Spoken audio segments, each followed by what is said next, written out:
Yeah, since Scar's not here, I might as well not use my camera either. Okay, cool. So we can be buddies in seclusion. Maybe that should be the new... We should get rid of the Scarcasm name. Just call it Buddies in Seclusion. No, that sounds kind of two dudes in the closet type of thing. Buddies in Seclusion. That's kind of out there. But it's funny that may end up as a show title. Oh no. This is Scarcasm. And got Chase, Sam, no Scar. Because, the king has to take a break every now and again. Right. Yeah. So, today we're going to discuss, top 5% of characters. Go. Okay. Yeah. That we gotta wait for Scarfinger for that one. Okay, top 5 death metal bands. Fifth metal bands? Death metal bands. I still hear fifth metal bands. Okay. Sure, if you want to do that, that's fine. They're all in number 5 because they're fifth metal. I said death with a D. I know, but it sounded like fifth, like each time you said it.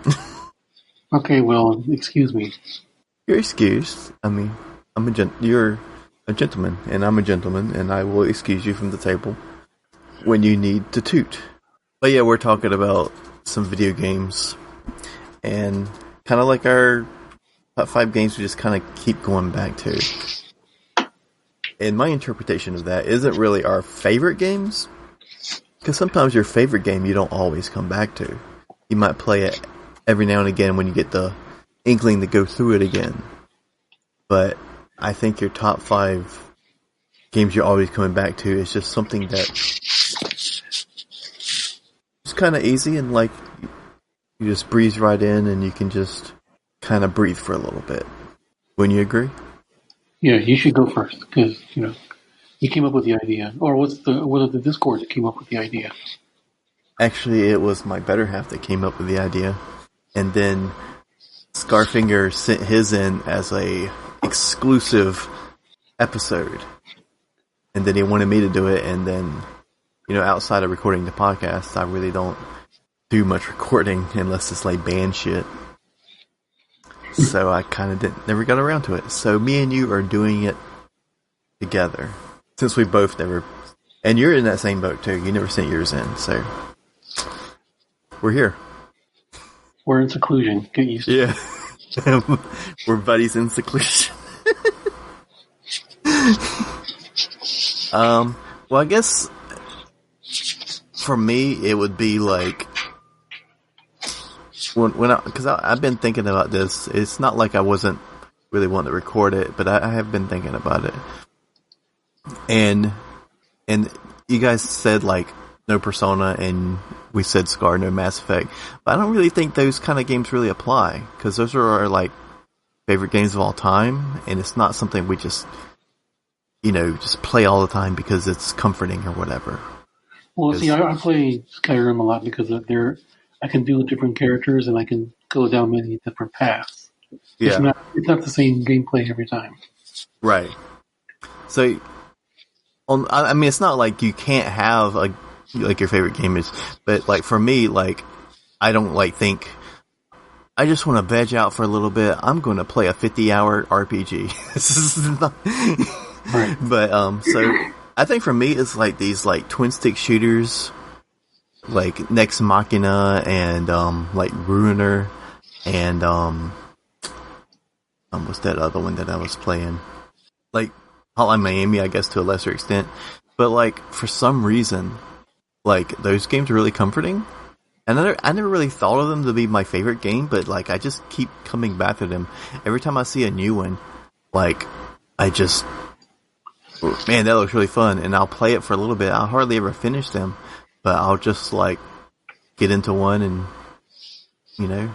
just veg out. So yeah, like So games like that, like especially Next Machina, because it's got 2-player co-op, and you just go in there and there's like so many colors going around, like crazy. Which one of those do you like? What now? Which one of that series do you like? Which is the one you go to? Probably Next Machina, just because it's graphically it's really pretty, and I like that studio because they also did. Oh, sorry. For some reason, I'm thinking of Deus Ex. Never mind. Oh right, yeah. But they also did the Alien Nation and Dead Nation games. I don't know if you remember those. I do not. I know what Alien Nation is, but I never heard of the other one. I didn't even know it was a game. Yeah, I think Dead Nation come first. It was on the Xbox Live Arcade. It was just a top-down zombie shooter. But and I really enjoyed Ruiner. That one, to me, even though it's top-down and it's technically a twin-stick shooter, since there's a reticle, I don't really consider it a twin-stick shooter.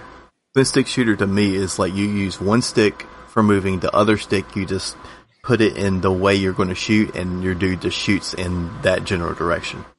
And in a game like Ruiner, you're actually, if you're using a controller, you're aiming and pulling a trigger. So to me, that game and Hotline Miami plays better with mouse and keyboard because you can be more accurate with it. But with like Next Machina, you don't really have to be accurate because everything's coming so fast. You're just like blasting in all directions, which is how like a twin stick shooter really plays. But I mean, I still really liked Ruiner, but I think Next Machina is just more fun because it's just so crazy. When Ruiner is more strategic, and so is Hotline Miami. Hotline Miami is really strategic. It's almost like a puzzle game. It's really tough. Yeah, I never actually played either one of those. Are there still two, or is there a third one now?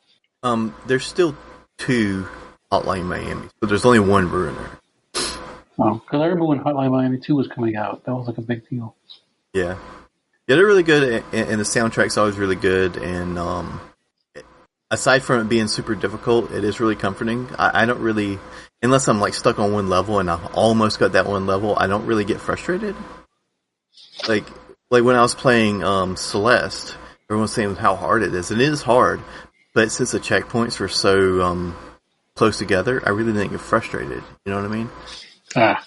So that's kind of how that is.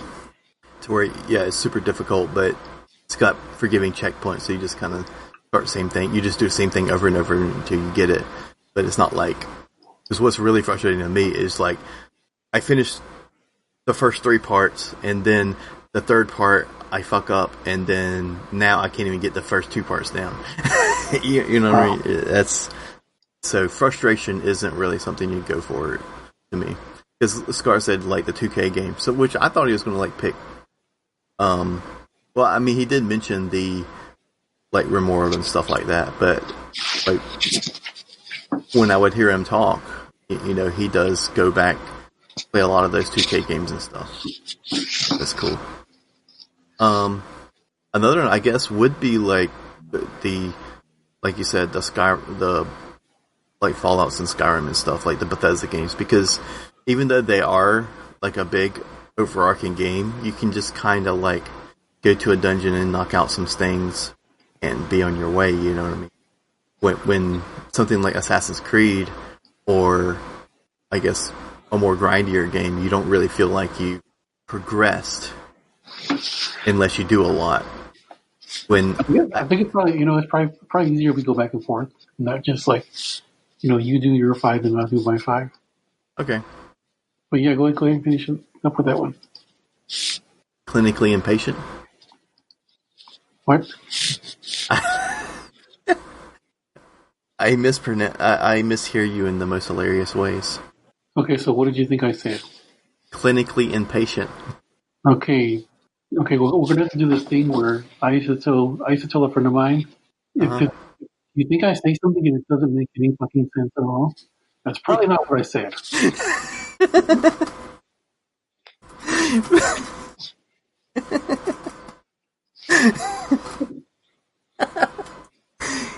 Okay.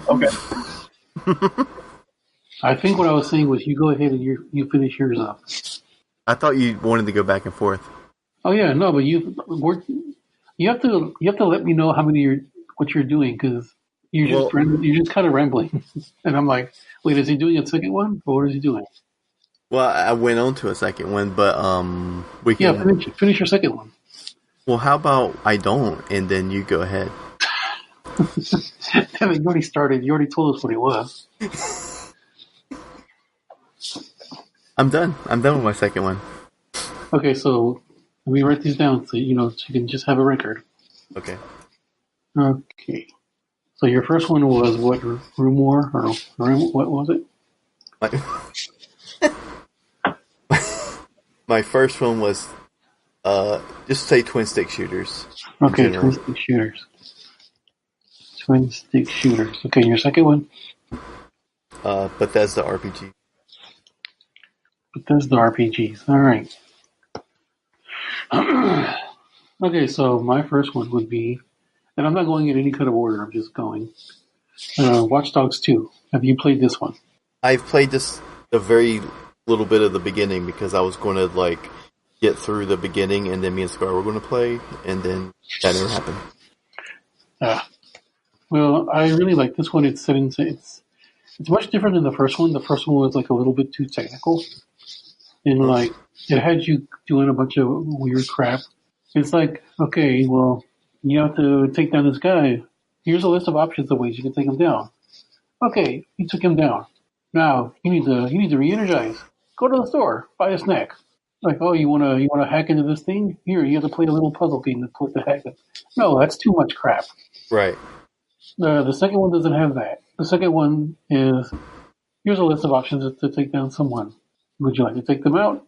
Now remember, if you're too loud, others will hear you and they will detect you. If you take them out quietly, that's cool. If you happen to hack a car and run it backwards and have it run over him, that's fine too. That's actually a thing that can happen. It won't alert them to it won't alert the others to your presence, but it will alert them that something is happening. Because obviously cars just don't move by themselves and run over people. You know? Okay. Yeah. Yeah, they cleaned up a lot of the stuff that the first one didn't do right. It makes it a more fluid game. It's really solid. It's a game I go back to because I love open world games, and this one is fun because you can just you have a phone, you can hack almost anything. You Right. could have a have a have a blast. You can have a ball and go crazy in this world, and that makes it really fun. And plus, the levels are really fun too. Like the more things you unlock, the more powers you unlock with your phone. It makes things a lot easier. So as you progress and things get harder, you can also level up with it by unlocking things on your phone, and it's really cool. And the soundtrack is great. I really enjoy the characters. The way they did the characters was awesome. Um, yeah, it's basically GTA with a hackable phone, and I also keep going back to it because, like I said, it's just a lot of fun. It's just a hell of a good time, and it's such an expansive world that you can just walk around, just take a walk, go steal a car, go out by the pier, hang out at the pier, bother some people, fly a drone, have a go kart race, you know, Yeah. almost anything you want to do, you can do it. You can go to the bar and have a beer. You can go shopping for clothes and put on stupid, silly clothes. You can dress up as a gnome. That's how fun Nice. it would be. Yeah, nice. So that's that one. So okay, you go ahead with now. You go on to your third. Okay. Um. Well, my third would have to be. This makes for really great audio, by the way. I know it does. That's why. That's why we're the best goddamn producers in the game. And nobody else has that title ever. Okay. Well, my third one would be like side-scrolling type puzzle games. Like mostly like from the guys that make Limbo and like Inside. And because I don't really like the ones like Super Meat Boy, to where it's just like brutally difficult. You know what I mean? And it's about Yeah. I played one level of that game and I was just like, nope. so But yeah, Limbo and Inside can be difficult, but they're more difficult on a more of a thinking way, not a Oh go yeah, super the fast through this puzzle. freaking level and like, you know what I mean. So, and Maybe you'll make it, maybe you don't. right. So, and they all have like really cool atmosphere, and there's like a story there, but it's like not like in your face, to where it keeps you thinking a little bit. Is there a specific one that you're talking about? Both of them, like Limbo and Inside. Oh, okay. I thought you meant like just in general. Yeah, I haven't really found any that really. Those are the top of the cream, but I do like other ones. You know what I mean? Right. But those are probably my favorite. I think I actually own Limbo. Never played it. Yeah, they're very good, and I didn't think they would top Limbo until I played Inside. Inside is like freaking 10 out of 10, especially in that, because in that genre they are the best of the best. Like they have honed that craft to like an art form. But yeah, side-scrolling puzzle games. Like, so mine are like genres, I guess, because I guess that would be better because Yeah, but you can single out a few that are your favorite. yeah. For the people don't go around looking for twin stick shooters where the hero is an elf. Well, I mean, the list says twin stick shooters, but I mean, Next Machina would be a good one to get, and then Bethesda RPGs, Skyrim, fucking Fallout. I mean, everyone knows that shit. And then the puzzle platforming games in the best of the best is Limbo and Inside. So that's my third. All right, so my second is for Nintendo 64. It is GoldenEye. Have you ever played this? I have, and have you played it recently? No, I have not. Okay. Why does it not hold up? No. I see. We all have like really good or memories of that game, or like a lot of games of that era, and then we go back and play them, and be like, man, I really miss playing this, and then you go and play it, you're like, how did I play this? Like, Oh, Saints Row did that for me. because the controls of that thing are like so difficult to manage after you've got used to like Call of Duty controls for like shooters and Call of Duty and Halo. You know what I mean? No, but you know what? I played that game so much that I bet you I could just pick it right back up. Maybe. But no, Saints Row 2 did that for me where it was like, I miss playing this game. It's been years. Let me pop this in. Holy crap, this game sucks. And it's not that the game sucks, it's just like, it's so behind the times. There have been so many other like open world action RPGs that have come out that are like way beyond it. And it just doesn't hold up. And just like, I played a few minutes of it, and I played a few minutes of Saints Row, the remaster or whatever, the recent one, the one that came out for Xbox One. Yeah. It just didn't. It did nothing for me. Nothing at all. I mean, it's partly is because the Xbox One version, because they didn't clean it up all the way. If there's like some compatibility issues with like glitching and stuff like that, and like characters like walking around with like lines on their head and stuff. So that also kind of took me out of it as well. Right. Like, there was one cutscene that I saw where it was completely black, and all I saw was like the people's heads.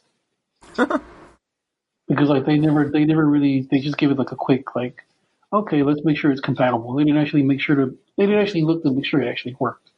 Right. But yeah, that was Saints Row 2. Yeah, but GoldenEye, yeah, I used to have so much fun with that game. I used to have all the cheats on. I don't know if you did or not. Yeah. So I would go with let's try invisible, where I would just go up to people and just like, boom, one shot them. And I would just pretend like I was like an invisible like creature or something, or like a ghost or some kind of entity, and I would just like haunt this underground facility and just take people out one by one. It was a lot of fun. I mean, I had fun with that game. I played that game for years. I played that up until like '06, '07. Wow, that's a long time to be playing GoldenEye. I played it so much. And it's just like, I love this game. And then it was funny, I actually saw the movie recently, and and it wasn't like And it was more like a thing of I don't remember if it's part of the movie because I haven't seen the movie in years, but I remember this level, like when they're in the facility. Mm-hmm. Yeah, I remember that level in the game, but I'm watching the movie, which is weird. I can't control it. I can't control Pierce Brosnan this time. Right. Like, no, Pierce Brosnan, go left, go left. But no, yeah, GoldenEye, it was always a lot of fun. It always brought me a lot of joy. The mission where you're on the boat and you have to get on the boat and like do something. I think you have to blow up with the tanks or something. Mm-hmm. That was always a lot of fun because no matter where you step, you're always gonna run into like a room. You're always gonna run into a room with like 80 dudes in it. Yeah. You have to, have a big shootout. Yeah, I think the boat part does stand out in my memory too. As far as the multiplayer, as far as the thing at the end, I didn't get to play much of that. I played like a little bit of it. I know I sucked at it, but still. Yeah. Yeah, we would play through a little bit of the main campaign, but we would mostly try to shoot each other and stuff, split screen. Right. But it was fun back in the day because we recently started to get into emulation, which I can talk about that a little bit more later, which I talked about it last time too. So that was your third one? That was my second one. That was your second one. All right. Yeah. Well, my second one would be side-scrolling beat-em-ups like Double Dragon. But I recently, since I got the Humble Bundle monthly, I just got it for the whole year or whatnot this year because I really liked it last year. I was like, well, I'll just get the whole year. Well, when I went to a buddy's house, I was like, hey, well, let me share you my Steam library and we can play some of these random freaking games I got through Humble Bundle. And we would just pick some random one. And that reminded me of how much I freaking love that type of game type. Because we played a game called Bleed or something like that. I think it might have been Bleed 2. And then we played a game called Fight and Rage. And just playing that like... That sounds like the Walmart version of like a Double Dragon or something, Final Fighters. Or something. It's like the Great Value version. A little bit, but it's a newer game, and it emulates a CRT, like the scan lines and stuff. Yeah. So one character is like this girl in a bikini, and the other character is like a minotaur, and just like fighting rats on motorcycles and stuff. It's just totally like over the top. And we had so much fun that night doing that stuff, and those are just so great for if you have a couple of friends over that, even if they're not really into video games, they'll fall right in. That's where I'm going to fall short because I don't actually have friends. So you have us, man. Yeah, but you can't come to my house and play games. Well, not with virtually. Not with that attitude, we can't. Yeah, virtually. Yeah, we can get into a party chat or something and have a blast. Yeah, that's something we haven't done since. Actually, we haven't had any game night since last year, so we need to start getting back into that. But yeah, as far as those beat 'em ups though, a lot of the older ones don't hold up. You know why? Because they were meant to chew your quarters at the arcade. Right. So I played Final Fight when they brought it into the Xbox Marketplace. My God, I just wanted it to end. Yeah. It was like, when is this going to be over? My God, this is horrible. Yeah, me and my son played through the first Double Dragon, and we got to the last level because it was like unlimited continues and stuff. We were like, wow, we got here like super fast. And I remembered, it's because it was the quarter thing, you weren't supposed to get here this fast. That's why it took us 10 minutes to get to the land. Now that you don't have to pump quarters into it, you see how limited these games are. Yeah. But yeah. When you played Double Dragon, did you get 50,000? Did I get what now? 50,000 in Double Dragon. No. Yeah, Never mind. This is Scar will be laughing his ass off of your that. He probably It's an old joke. old joke, cool. But yeah, I definitely recommend the newer indie game versions of because Double Dragon didn't really hold up as well like the original. I heard that there's a remaster or like a reimagining of Double Dragon that's pretty decent, but Fight and Rage was really fun, and its art style was really cool. Yeah, the X-Men arcade game. That one also doesn't hold up. Neither does Teenage Mutant Ninja Turtles, and I'm glad. I'm glad Mike Greening is a punk and he doesn't let anyone put out his games, because I bet if I played The Simpsons now, I would not like it. I want to hold on to those memories. Right. But yeah, so that was your one, beat 'em up, side-scrolling beat 'em ups. That was my two. That was your four, because so far you have twin stick shooters, Bethesda RPGs, puzzle shooting side scrollers, and beat 'em ups. So, okay. That was four of them. So sure. All right. So my other one is Assassin's Creed 2. It's one, even though I think Brotherhood is better. 2 is more open. There's more stuff to do in it. It's more. It's just the map is just way bigger, and I keep going back to it because I really enjoy all the stuff you can do in it. I mean, I really love open world games to begin with, but Assassin's Creed is just like a fun series. And it's back when the controls weren't overly complicated, and you could just go up and like shank 8 guards in a row. Right. And yeah, I really, really love the story. And which Assassin's Creed was this, or just in general? 2. Okay, yeah. 2 was really good. I never finished 2, and then I played 3 and never finished that. But I'm almost finished with Origins, and I really did like Origins a lot. Yeah. I mean, like I mentioned before, I can't get down with the new controls. I can't. I've tried. Well, can't you switch it to the? That's what I did. Are you sure? Because Are you spinning a yarn over there?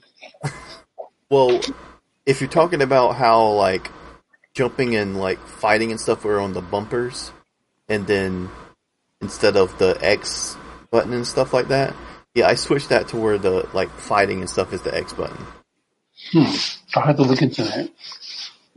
I mean, I'm not going to buy it anytime soon, but I'm just saying, in case. But yeah, Assassin's Creed 2, I love the city building aspects of it. Mm-hmm. When you have to go back to the little village that your uncle Mario lives in. Yeah. Yeah. And he's like, hey, we need money to help raise our people. And I'm like, you lazy fuck, why don't you go do it? Well, no, instead he sends you to go out there and make money for the family. And you raise a village and you collect all the gold statues and you unlock some cool shit. And you can like put on different color outfits. Yeah, I have it on. Buy art. Buy art. Wait, you can buy artworks and put them in your castle. Is it Scarfinger artwork? It is not Scarfinger artwork, but it should be. Someone should mod it to put Scarfinger artwork inside the castle. Maybe that's what we should do. We should mod Assassin's Creed 2 to have Scar's paintings in the castle of Assassin's Creed 2. But it's fun. Like you can, it's just really, really, it's just really awesome. But, like there's this one level where you're inside the church and you have to hide in between like the walking cardinals or whatever. And it's so weird because they're all walking in this weird procession, and you have to hide. You have to blend in behind them in order to avoid like being detected. It's really cool, and you have to walk into a straight line of cardinals, and it's really awesome.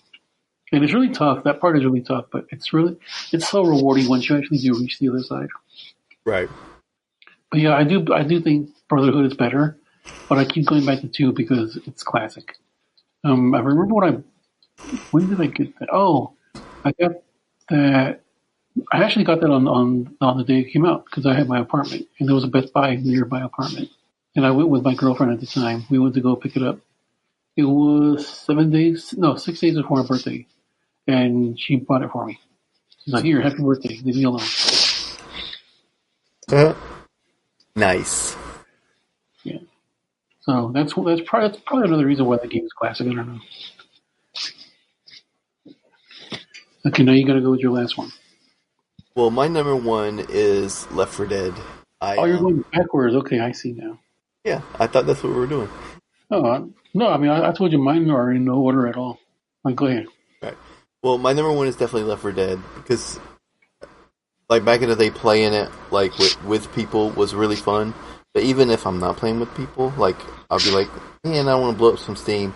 I'm gonna throw Left 4 Dead on easy, and just blast the hell out of some zombies. You know what I mean? It's just, and sometimes I do go back to the first one, even though that the second one has all the first one's content.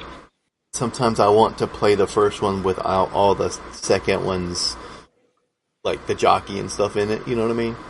Because if you play the, like, No Mercy on the second game, it will be No Mercy, but with more of the special zombies and stuff.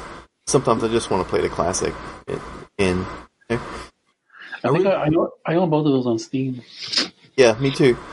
So that's where I mostly play them. I mean, I originally played it on the Xbox 360, but when I played it on the computer, I was like, yeah, this is the place to play it because it was designed for the PC. But yeah, like, I really want to have a Left 4 Dead night at some point. Try to get some people together. Even if we play Versus or something, which I have hardly ever played any Versus. Versus is pretty much the same thing as the regular game, except some of the special zombies are controlled by people.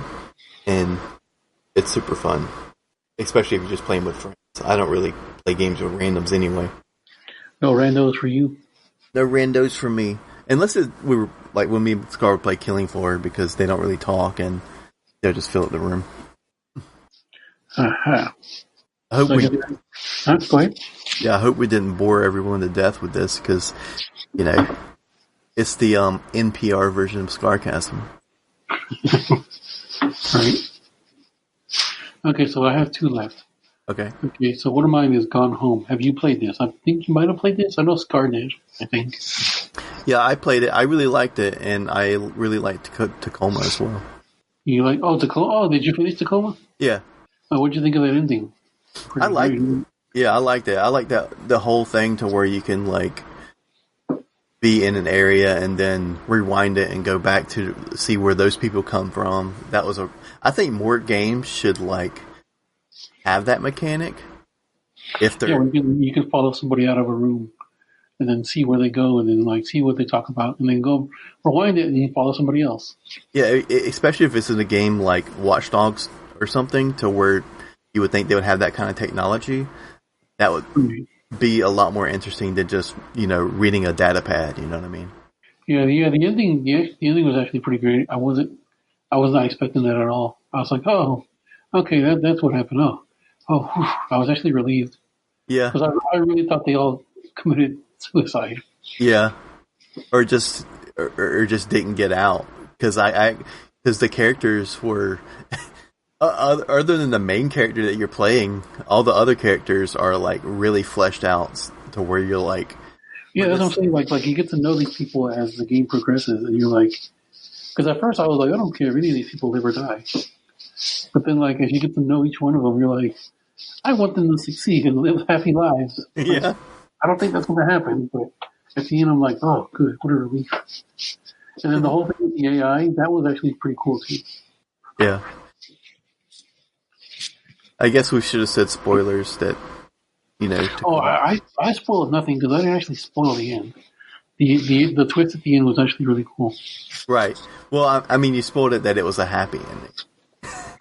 I mean, come on, like oh, everyone died. Everyone died in the cryogenic chamber at the end. Yeah. Like, no, Gone Home has. Let's see. Well, part of it is because it takes place in the 90s. Yeah. And that was really cool because that was also when I came up. I think I was around. I think I was maybe a little older than the younger sister. Right. So I think maybe she's like 2 years younger than me. Because she in high school or is she in middle school? The younger sister. I don't remember. Oh, of course not.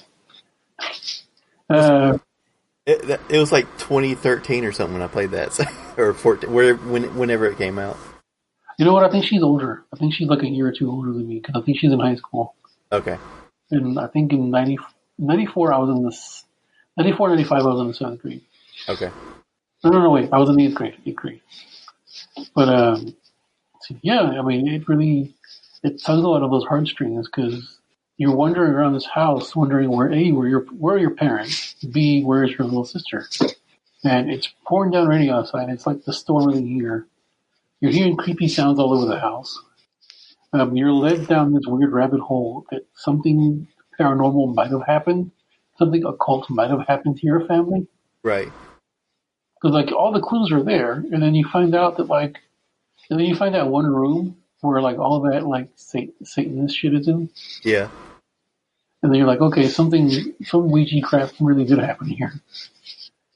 Yeah. And then you're like, it's just high school kids doing high school kid shit. Yes. And, like, And then, I thought for the people. There was that high school kids, start cults. Yeah, they put on pajamas and they lay down and wait for the Hillbound comet. Yep. But no, like, was it the Hillbound comet or those people that kill themselves? Not the Jonestown, the other one. The one around 97, the one they all put on Nikes. The comet one. They were waiting. They were all waiting. They thought a spaceship was behind the comet, waiting to take them away. Right. And in order for them to join them, they have to kill themselves right as the comet is passing. But anyway, but yeah, there was a comet that they were on. But anyway, like I was saying, there was that one jump scare in the game. Did you ever get to it? Probably. Like I said, it's been like 5 years. Okay, so you're in the closet. You're in the closet and you push a panel and you see there's a hidden room behind the closet. You go down the stairs and there's a cross on the wall. You go to turn on the light. Oh, you flip a switch and the light goes out and you're in complete darkness. Right. Are you busy, Chase? Yeah. Oh, you didn't say anything. What'd you say? Oh, God. Okay, what was the last thing that you heard me say? You like go home? All right, smart ass. I was talking about the jump scare in the game, but anyway. Right. Yeah, you're talking about being in the closet or something. Well, actually, that's a different game. Okay. More on. How did you know about that? I'm kidding. Yeah. So yeah, you go down to the closet and it's not pitch black, but it's dark, and you go to. Oh no! There's a light on in the closet. You turn the light on. You go down the hall. You go down the stairs, and there's a cross. There's a prompt for you to touch the cross. Yeah. When you touch the cross, the lights go out, and you're in complete darkness. And believe you me, I ran up those stairs. I ran back up those stairs as fast as I could. But no, it's So what the game is, in case you don't know, is it's basically a walking simulator. You walk around and you pick up clues. You've been backpacking through Europe for like a year or so. You come home, it's a stormy night. There's nobody home. There's a note taped on the door saying, sorry I couldn't be there. No matter what you find, don't tell mom and dad. So right away you're like, what's going on here, right? Right. You're supposed to say right. Okay. So then you go into the house and you basically start uncovering clues to what happened, where everyone is. And yeah, the ending is really, really great. I really love that ending. It won't last though, because I know as soon as the parents find out, they're gonna handle those problems. Yeah. They're gonna take care of that right away. That ending's not gonna last though, but yeah, like the story it tells, like that you find the girl's diary and she talks about like all the problems that she's having at home and at school and all the stuff you find. It's really great. Yeah, I like how you could like find little cassette tapes or like mixtapes and whatnot. Oh yeah. And all that music just sounds like early Sonic Youth and stuff, and it's just everything is like super 90s, and it's really cool. Well, it's that Riot Girl thing from like the mid 90s or the early 90s. Yeah. Like Slater Kitty and stuff. Yeah. There's a bunch of Easter eggs in there. Like you'll find like all the pictures of cats are like the pictures are cats that belong to the dev. There's a bunch of little hidden Easter eggs in the game. I also enjoy. I don't know if you played the one. Did you play it with commentary? Because that's pretty cool. Yeah, I need to go back and do that. I never actually went back and played it with commentary. Yeah, that's really it really unlocks a lot of stuff about like the guy who made it, the dev. He tells his story about growing up in that era. Really great. But yeah, that's a game that I've played. I've had at least 3 playthroughs, maybe 4. But each time I'm finding something new. I don't know about you, but there's a lot of creepiness about that game, like the whole basement thing. Did you ever read the letter that you found in the safe? I probably did. Like I said, it's been a while since I held my head up high.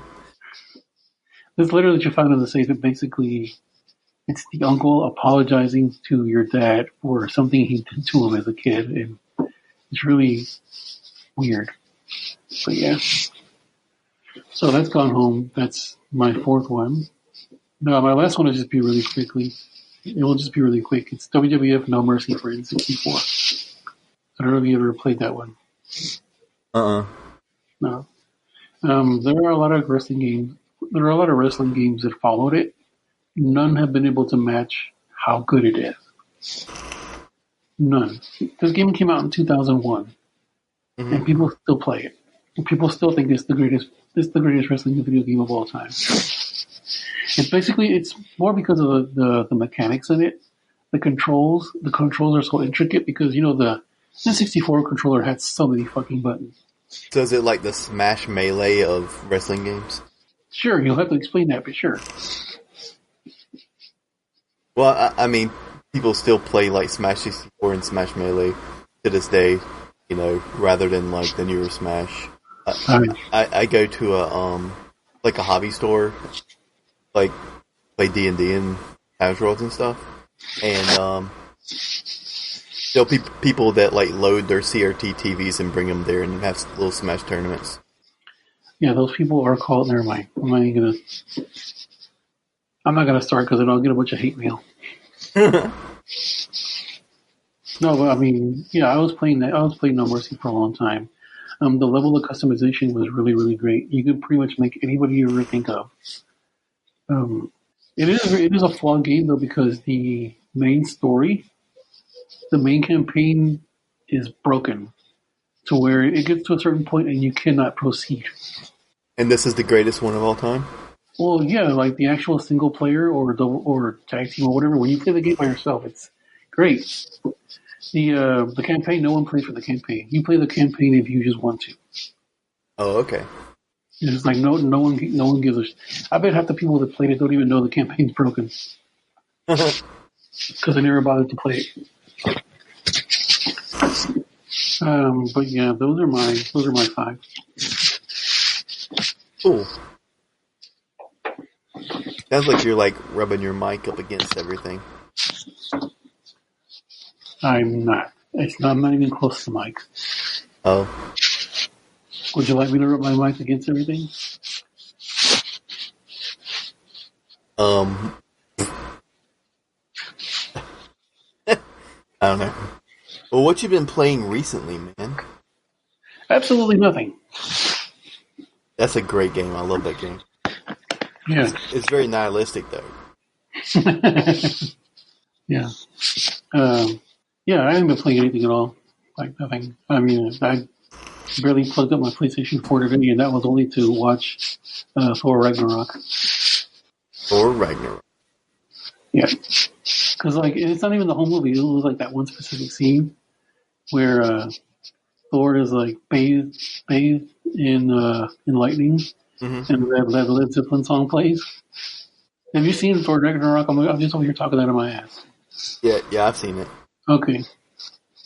So yeah, when he comes down and he's just lightning all around him, Led Zeppelin is playing and he's just being a badass. And then him and Valkyrie are just being 2 badasses.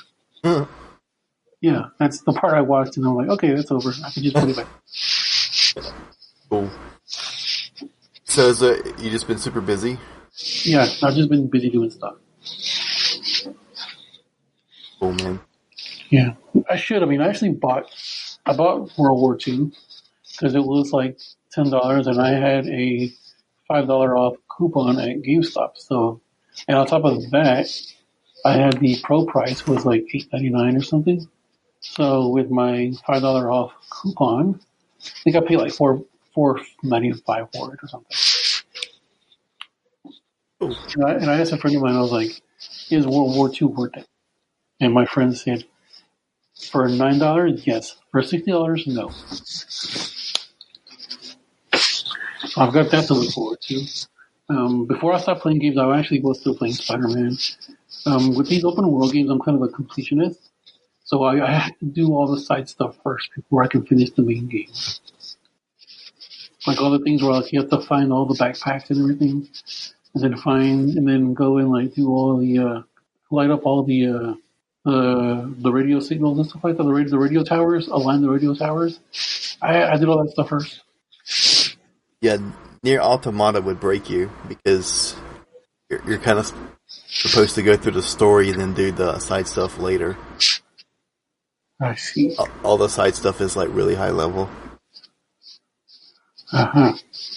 So what have you been playing? What has Chase been playing? I've been playing Persona 3.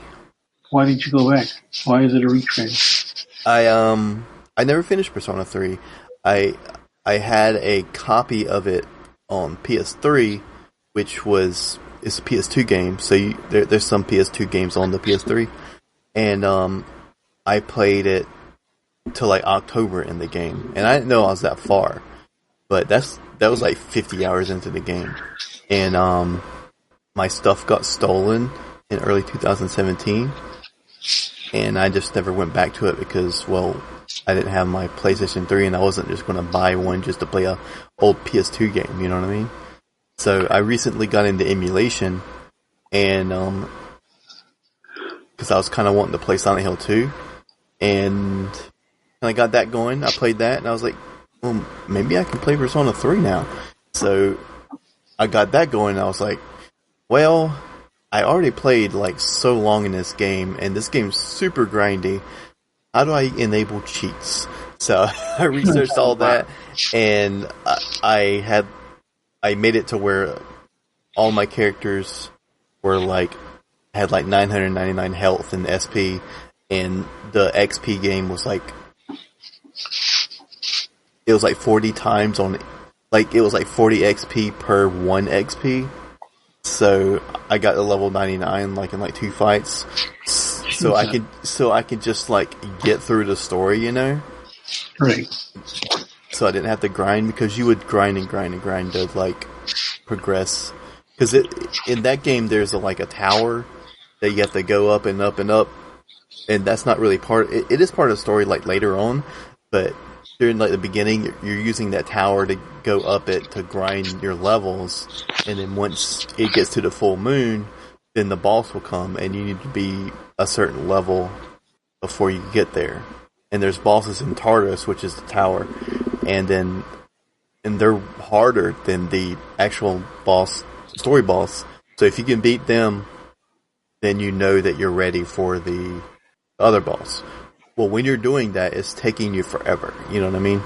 So I was just like, I don't want to do that. I just really am interested in seeing what the story's about, because it was really interesting. So I'm almost done with it. It's January something in the game, and I'm about to beat the main boss or whatever. I was just playing it before the podcast, actually. So once I'm done with that, which is kind of crazy that normally emulation was just let me pop this in and play it for a little bit, because, you know, Super Mario 64 or whatever, and I've never actually played something that big as an emulation, you know what I mean? So it's kind of weird that I put that many hours into an emulated title. But yeah, it's really cool, and I'm pretty sure the creators do care a little bit, but I think the only one that really cares is Nintendo. Most of them are well, we're not making emulations. Yeah. Most of them are we're not making any money off this shit, you know. and this is the only way anybody can even play them. So it's kind of keeping the games alive and keeping a fan base for those games. So they care less than like torrenting movies or music, you know what I mean? Because at least with music, you can get Spotify. You know, the biggest reason that people would like download stuff is because they just couldn't find it in their area. How many times did I hear about a cool album and I go to the store and it's not there? Like, if I could just pay for Spotify, now I have all of it.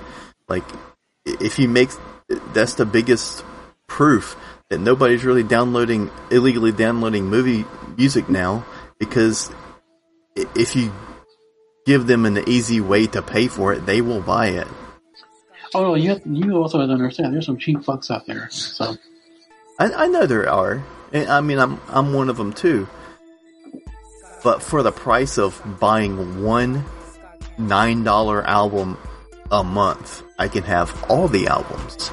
And I just have Spotify for $1 for 3 months. But yeah, if anybody has like got on their combat boots and just like went through the snow of this episode and have made it to the end, then you guys are like the shit. the real MVP. Yep. So let's shout out them peoples. And those warriors. What now? Nothing. Oh, and peace out to the warriors. There you go. Later. Bye.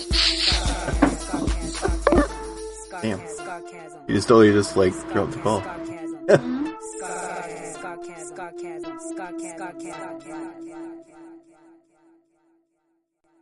I like that shit, yeah, boy. Look, I'm telling you, Walt. Alright, I ain't gonna talk.